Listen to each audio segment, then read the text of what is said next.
आपणा माता कपिल सुत बने थिला कश्यप महर्षि दिने ताहांकु देखिला निश्चंते कपिला गाई थाई अरण्य रे महर्षि कुश सुखाई थांती गंगा तीरे गोमाता कपिल ताहा भक्षण जे कला नदीर भितरु जाई जल से पीला कश्यप पाखे नंदिनी उभा होई अछि आदिति देखिला जाई कुश तहि नाही नंदिनी खाइला बोली बांधी पकाइला कश्यप ऋषि आसीन सेठारे मिलिला कश्यप अदिति दुहे चिंता तर होई तब कुश बीड़ा कुए खाइला केशने एहा बोली ताहा कुहि हबी निर्बंधे बांधिला कपिल आसीन ताहा आखिरे देखिला ताहा देखी कोपे बोइले कदेव माता एहाकु बांधिलु काहि पाहि ब्रह्मा सुता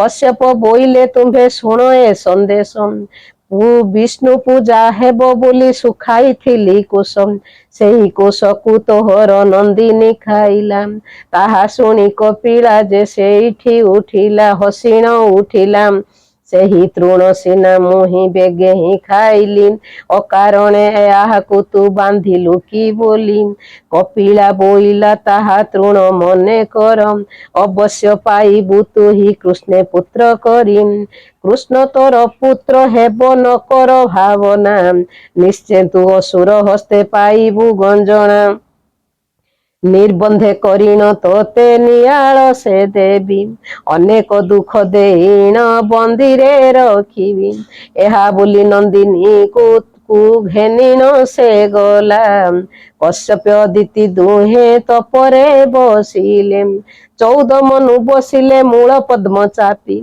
नारायण ताहांकर कष्ट तप देखी कमल लोचन तांकु प्रसन्न होइले अपूर्व मूर्ति होई तांकु देखा देले उदयगिरी रे किबा निजे राम तंड निजे मार तंड पाद तले पड़िले जेने काष्ट खंड श्री नारायण पुरुष होइण प्रसन्न बोइले मु निश्चय हेबी तोहर नंदन शुणहु कश्यप ऋषि ए मोहर बाणी मानव कूल रे जन्म हुओ जाई पुणी तेबे सिना तोर मुह होइब कुमोर मनुष्य देह धरिण हेबी अवतर आदेश देइण हरि हेले अंतर्ध्यान से कश्यप आदिति जे मर्त्य हेला जन्म सत्य जोगे जमदग्नि रेणुका गर्भरे परशुराम रूपे जन्म होइले मर्त्य रे त्रेतया जोगे दशरथ कौशल्या उदरे राम रूपे जन्म होले पृथ्वी मध्यरे एबे द्वापरे देवकी वसुदेव घरे बलदेव कृष्ण जन्म हेले अवनी रे शुणिलु कि परीक्षित श्रीकृष्णଙ୍କ कथा जे जहा अर्जई ताहा भुंजई सर्वथा कपिल सापरे सेही होइब बंधन तेणु करी कश्यप जे हेला ही निमान तपवासनारे पुत्र हेले नारायण सत्य बसीभूत सेही देव जनार्दन तेणु करी से देवकी वसुदेव सुखी बंधने पड़िण सुमरंती पद्म आखी शुण आहे परीक्षित श्रीकृष्ण को जन्म 8 मास देवकीर होइला संपूर्ण 10 मास 10 दिन संपूर्ण होइला देवकी भारा पाइन चली न पारिला भाद्र मास कृष्ण पक्ष अष्टमी दिन रे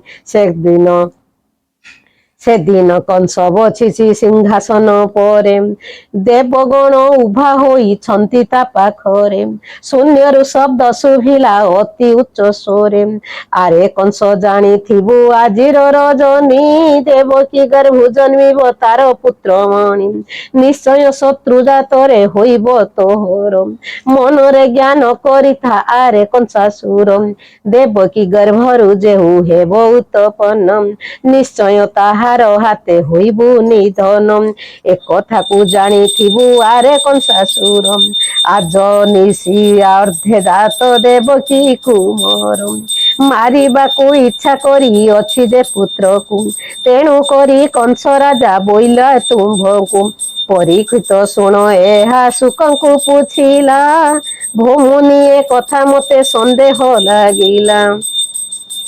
ଶୂନ୍ୟରୁ ଥାଇଣ କିଏ ସେ କଥା କହିଲା, କଂସାସୁର ସତ ବୋଲି ମନ ବିଚାରିଲା। ଏହା ମତେ କହିଦିଅ ଜ୍ଞାନୀ ମୁନିବର, ଶ୍ରୀକୃଷ୍ଣଙ୍କ ଜନମ ଶୁଣି ହୋଇବି ମୁଁ ପାର। ପରୀକ୍ଷ ଆଗେ କହନ୍ତି ତହୁଁ ଶୁକ ମୁନି, ତୁହି ଯାହା ପଚାରିଲୁ କହୁଅଛି ପୁଣି। ସେ ଶୂନ୍ୟବାଣୀ ଅଟନ୍ତି ସ୍ୱୟଂ ଭଗବାନ, ଆପଣା କହିଲେ ସିନା ଆପଣାର ଜନ୍ମ। ଏମନ୍ତ କହି ଶ୍ରୀହରି ମାୟା ବିଚାରିଲେ, ଆଗରେ କହିଣ ହରି ପଛେ ଜନମିଲେ। କଂସ ପ୍ରତିଜ୍ଞା କରିଛି ମାରିବି କୁମର, ଗରବ ଗଞ୍ଜନ ଅଟନ୍ତି ତ ଚକ୍ରଧର। କେମନ୍ତେ ମାରିବି ବୋଲି ଆଗହୁ କହିଲେ, ନିର୍ଭୟ ଅଟତି ସେହୁ ଜଗତ ମଧ୍ୟରେ।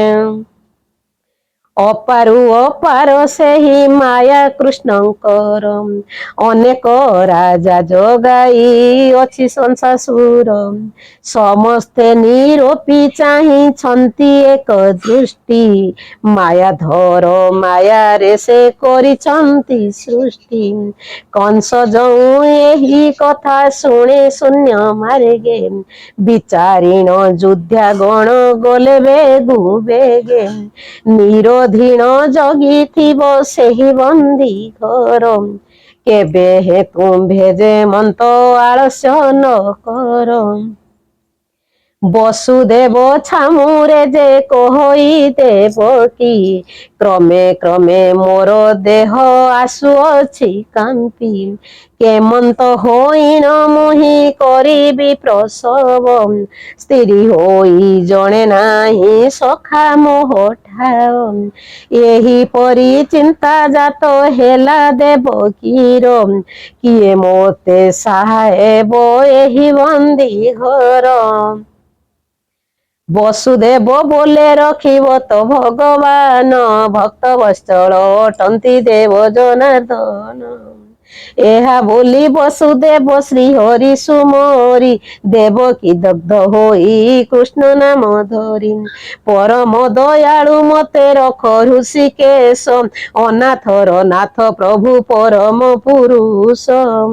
ପରୀକ୍ଷା ବୋଇଲେ ତୁମ୍ଭେ ଶୁଣ, ପରୀକ୍ଷ ବୋଇଲେ ତୁମ୍ଭେ ଶୁଣ ମୁନିବର, ରାତ୍ର ପ୍ରହର ବେଳକୁ ଗର୍ଭ ମହାଭାର। ଶ୍ରୀକୃଷ୍ଣଙ୍କ ଜନ୍ମ ମତେ କହ ମହାମୁନି, ବୋଇଲେ ଯେ ଦ୍ୱାରୀ ମାନେ ଜଗିଛନ୍ତି ପୁଣି। କେମନ୍ତ ଜନମ ହେଲେ ପ୍ରଭୁ ନାରାୟଣ, ଏଥିର ଚରିତ ମତେ କହ ହୋ ବହନ।